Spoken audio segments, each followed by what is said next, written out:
doing, which is entitled So You Think You Can Stream. We're also doing this talk tomorrow, so if you see the talk tonight, you can go see a different talk during Strata. Or check that off your list.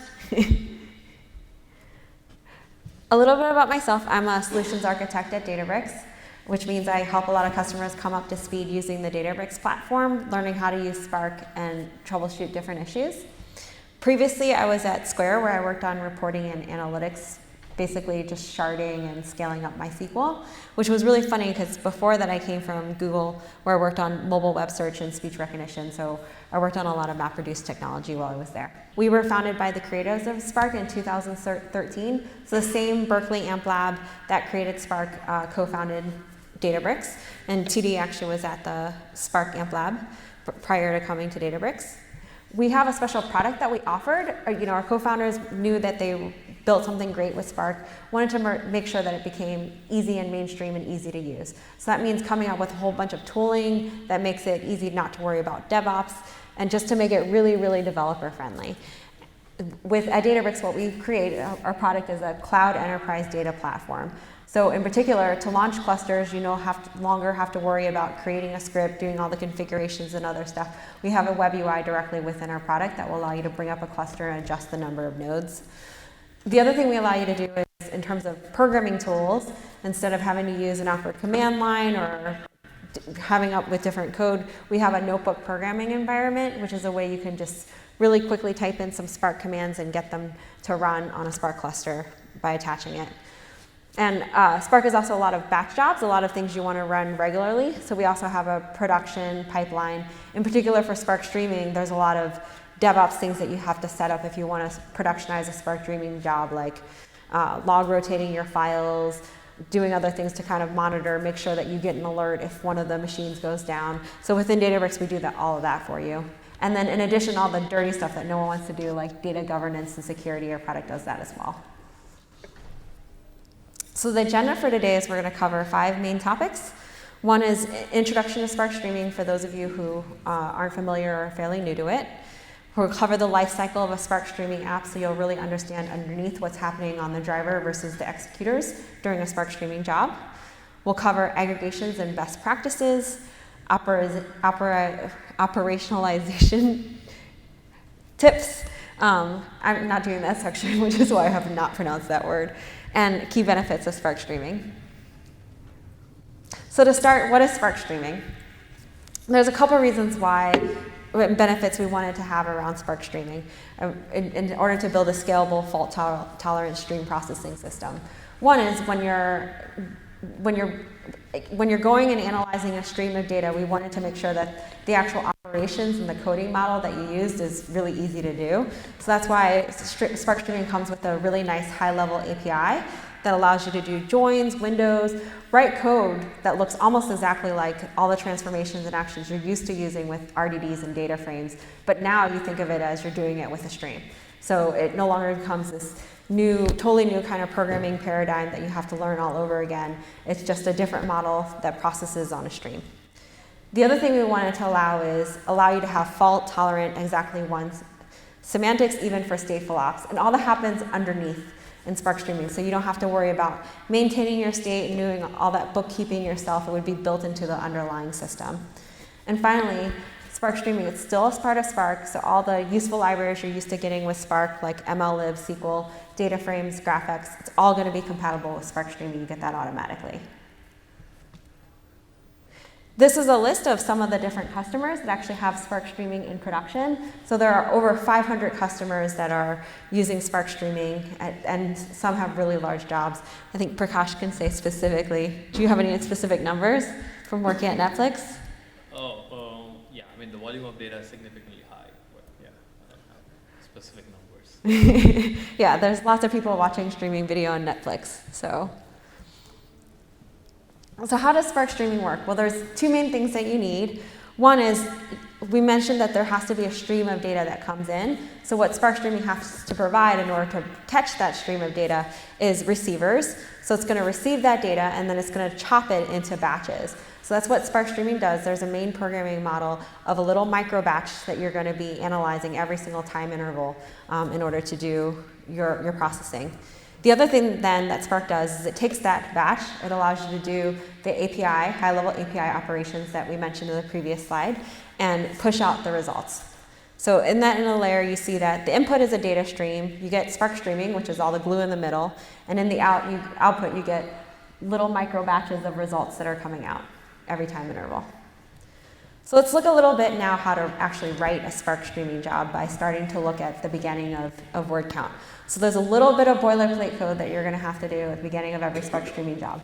First, the same way in regular Spark you create a Spark context, now you're going to create a streaming context. You pass in a configuration to set any personalized parameters like you always do, but then you're also going to put a batch interval.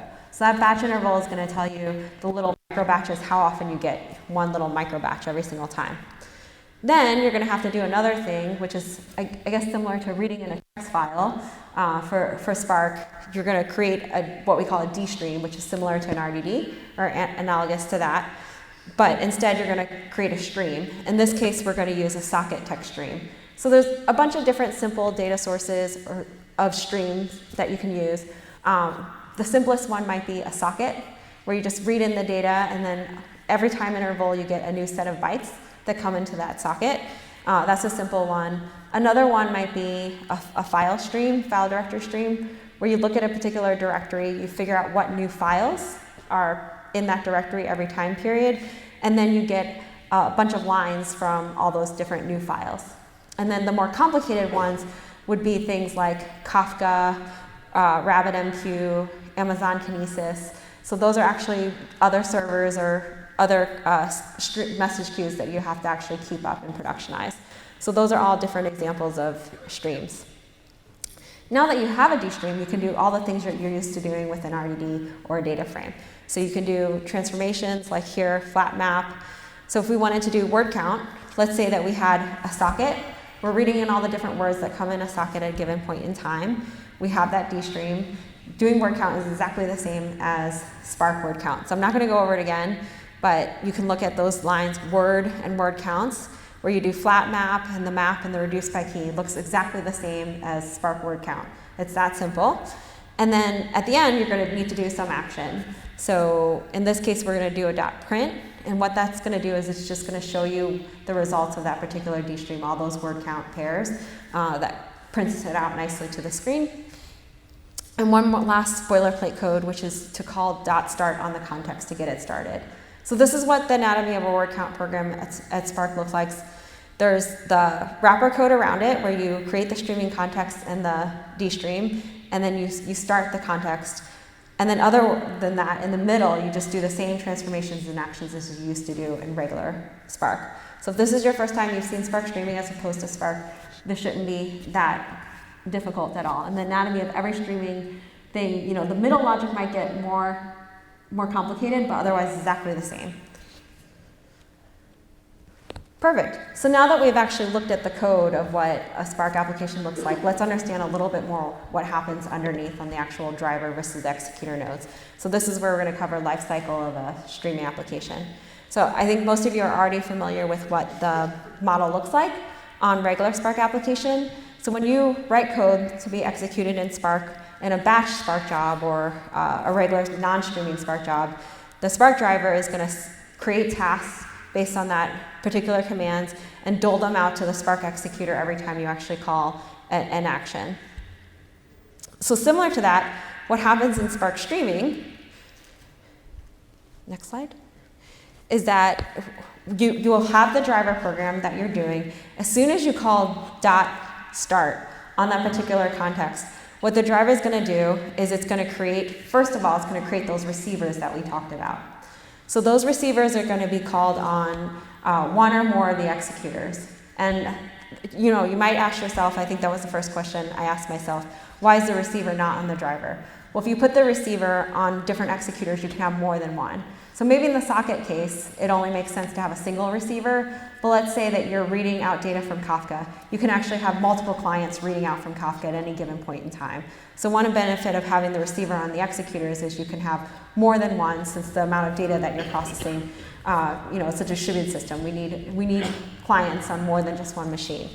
The other thing that's nice about it is once you have your data on the actual worker nodes, You can copy it optionally if you want to, so that you create those little batches of data blocks. You can copy them to another executor, but the data is already there. And then when the driver actually schedules tasks, they're also going to be scheduled out to the different executors. So the data is exactly where it needs to be processed as well. And finally, when the actual interval reaches the end and you get that particular, Spark Streaming is going to execute the little data block with the transformations and actions that you set up and write out a little block of results. In this case, in the streaming job, it's going to write out a little number of results to the data store. Okay, so the final end-to-end view of a Spark Streaming app here, if we want to think about it a little bit more across different dimensions, is that we first have the code that we used for the streaming app. In this example, you can actually have more than one DStream at a time. So in this case, we're reading from 2 separate socket streams right here. Then we can call a number of transformations and actions on it. Since we have multiple DStreams, we can call a union on it. And you can call multiple actions if you want. You can set up just the same way as you would with an RDD. You can have multiple RDDs and they can fork out. What we're going to do here is we're first going to take the DStream and do a save as Hadoop file to it, but then we also might call a map on it. We might also call a filter on it and do a for each.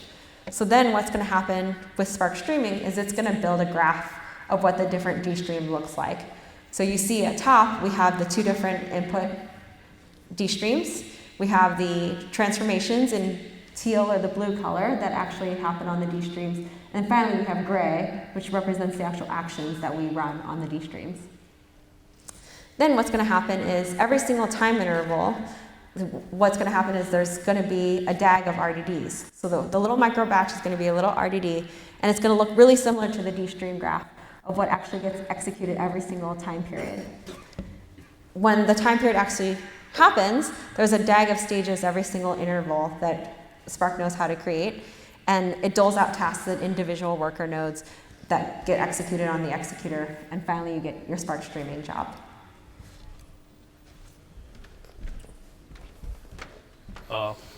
I'll go over the aggregations and the stateful operations that can be done in Spark Streaming.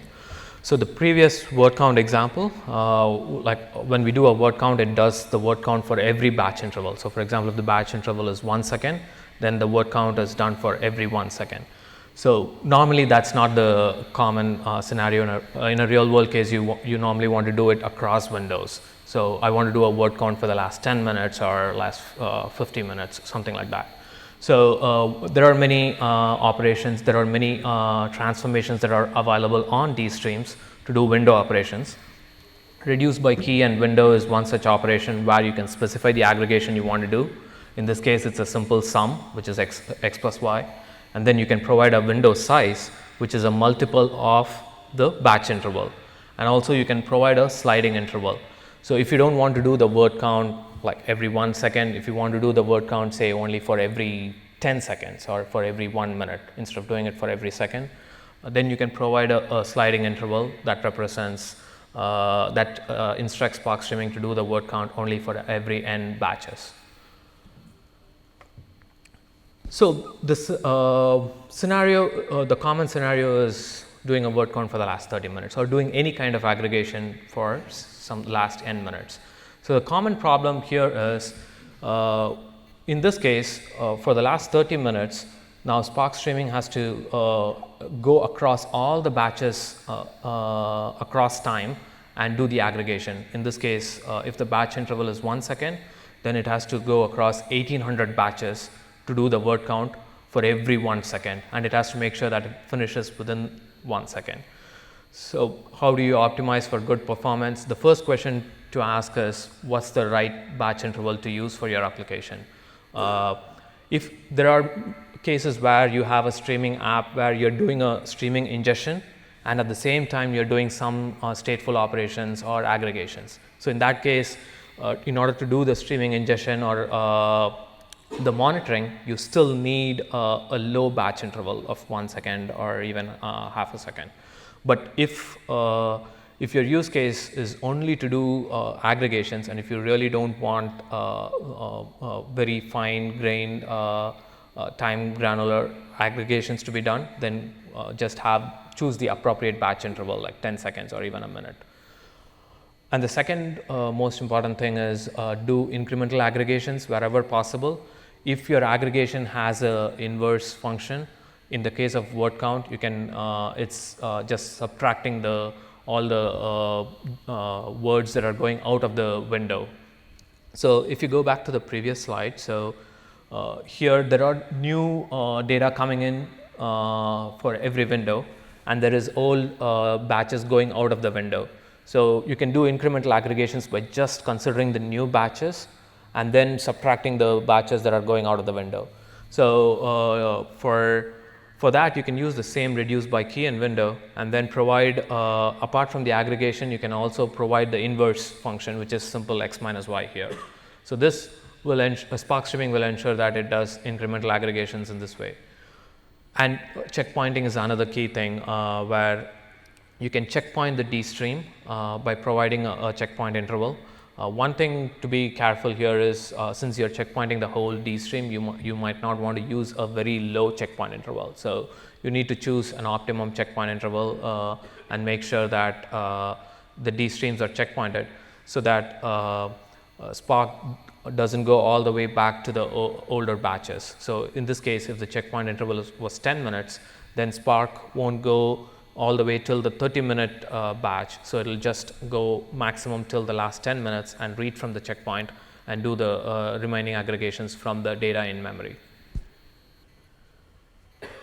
The next is global aggregations, extending that if I want to do a word count from the beginning of time, or if I have a web application where users are doing page views and doing page clicks, and there's a stream of events coming in, and I just want to maintain a session state. So there is no concept of specific time window. It's more maintaining a global state across time. So in this case, there are two transformations, two operators that are available on DStreams today. Update state by key is one, and map with state is the other. Map with state is a newer one that is introduced in 1.6, and update state by key is an older version. As you can see here, the performance of update state by key is proportional to the size of the state, whereas with map with state, it is proportional to the size of the batch. So what I mean by that is if the state has, say, 1 million words in the example of word count, and if the performance of update by state by key is proportional to that order of 1 million, whereas for map with state, if there are only 1,000 records coming in for a particular batch, the performance is proportional to the size of the batch, which is order of 1,000. So there is an order of magnitude difference when using these interfaces, and map with state is the preferred one going forward. And I'll just cover the details about the map with state. So this is the example that I mentioned. There is a stream of user actions coming in, page views, page clicks, or ad views is one such stream of events that can come, and you might want to maintain some user sessions, automatically build user session state out of this. And what you can do is you can create a stream out of those user sessions and then pass it along to downstream jobs or any particular things. So what map with state helps you provide is you can provide an initial state. You can load, if you already have a state loaded somewhere in Cassandra or HDFS or S3, so you can load that as a RDD and then specify that as an initial state, so that whenever the streaming job starts, it starts with that as the initial state. And you can also provide the number of partitions for the state. If you have a good estimate of the size of the state, if you know there's going to be 1 million users or 1 million words in your state, then you can specify the appropriate number of partitioners so that the state is distributed properly. And along with the partitioner, you can also specify along with the partitions, you can also specify a partitioner, which is by default it's hash partitioner. But if you expect some data skew in your key space, and if you want to have more control on how the data is going to be distributed for this state, you can provide your own custom partitioner. And there is timeouts. So timeouts are very helpful to keep the state not growing unboundedly. because in a real world scenario, normally there will be always cases where keys are very old enough and they need to be removed. So that you can provide a timeout so that keys that are not updated within a specific timeout period will automatically be cleaned from the state. So this is an example for the word count, how to do with map with state. The bottom line has the DStream, which is the word stream dot map with state, and then you provide a state specification to it. So in this case, the state specification takes in 5 parameters. 4 of them are optional, the ones that I mentioned before: initial state, num partitions, partitioner, timeout.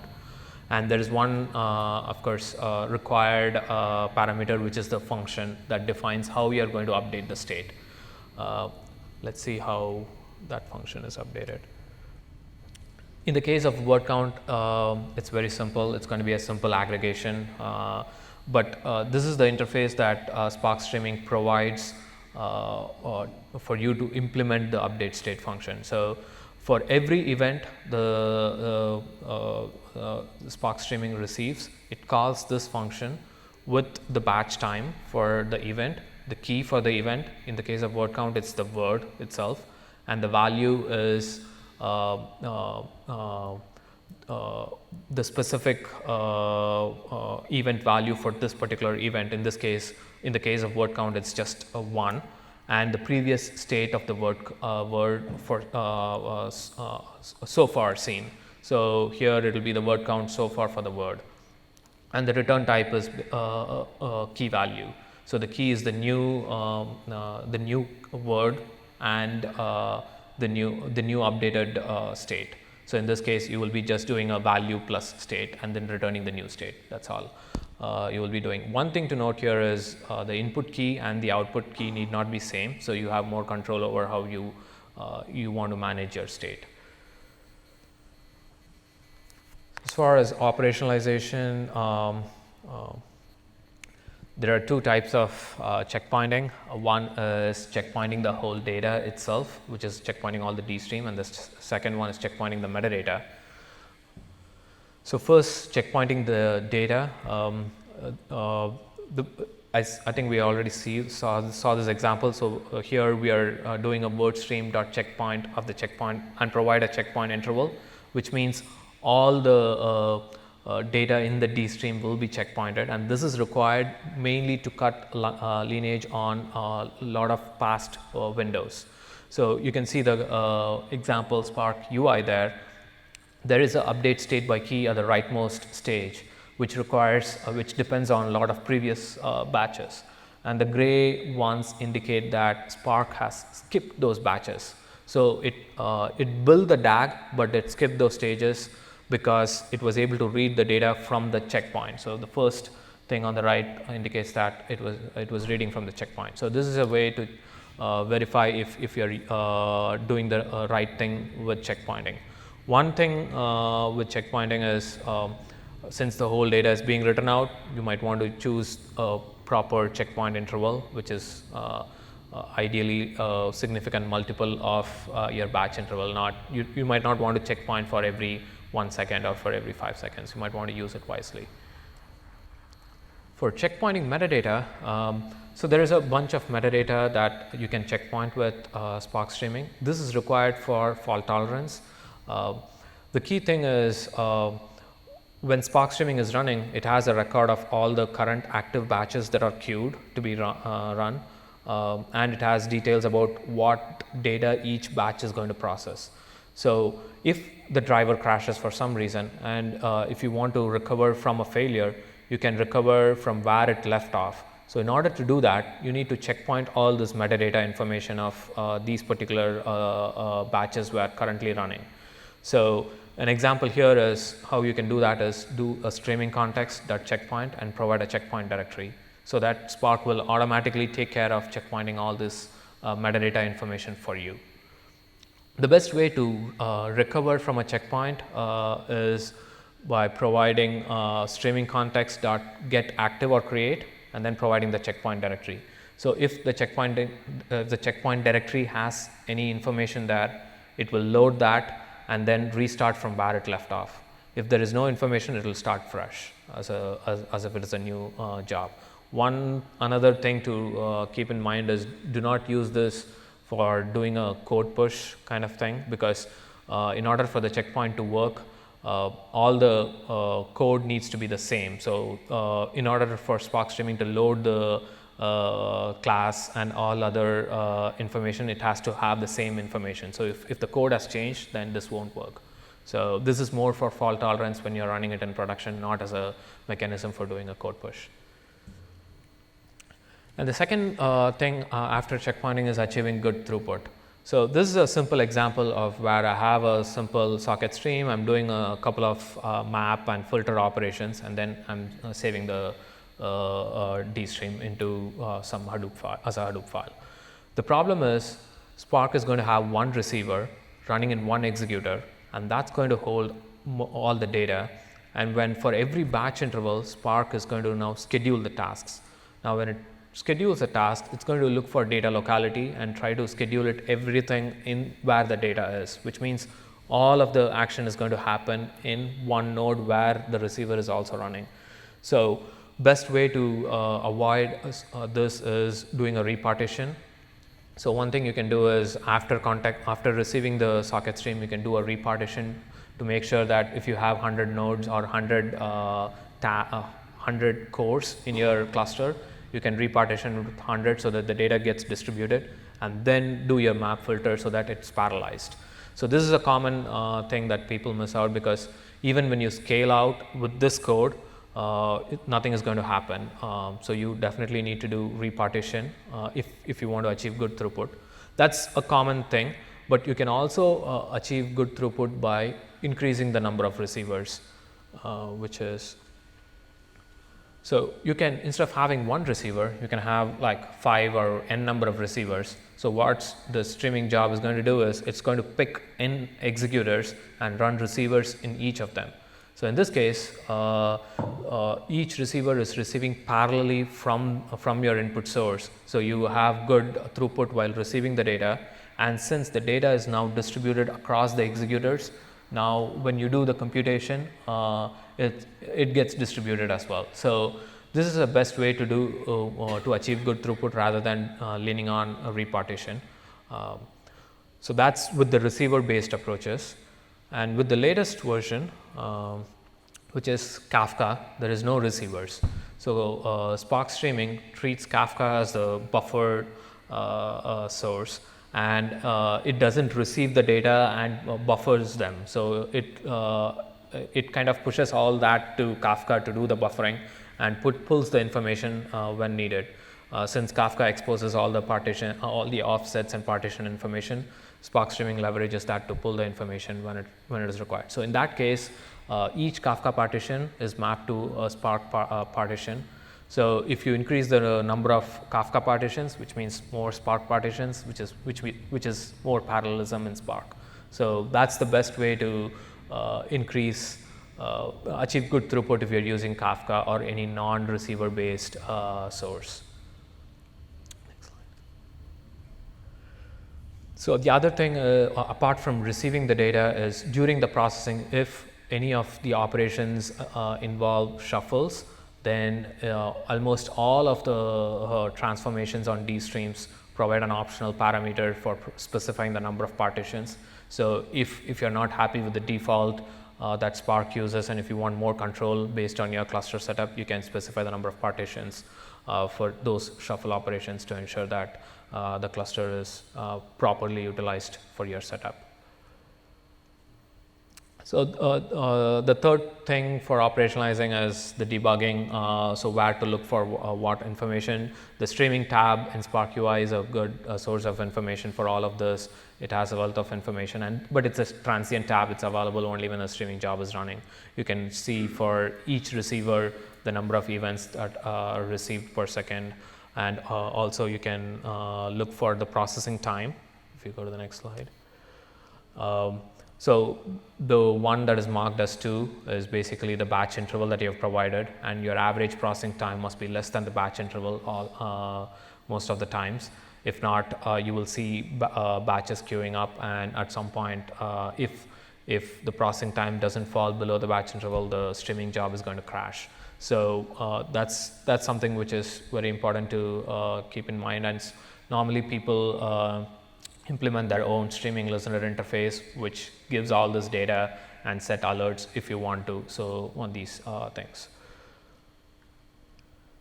Also, you have a wealth of information about all the completed batches, their batch time, their processing time. So here you can see occasionally there is a processing time of like 2 seconds, 3 seconds, and the rest of the things take 50 milliseconds. That is because of the checkpoint. So for this application, I checkpointed for every 5 seconds or so, and then so that's the spike right into S3 that you see there. As long as if you can catch up with other batches, then it's good. But if it's going to keep piling up, then it's a big problem.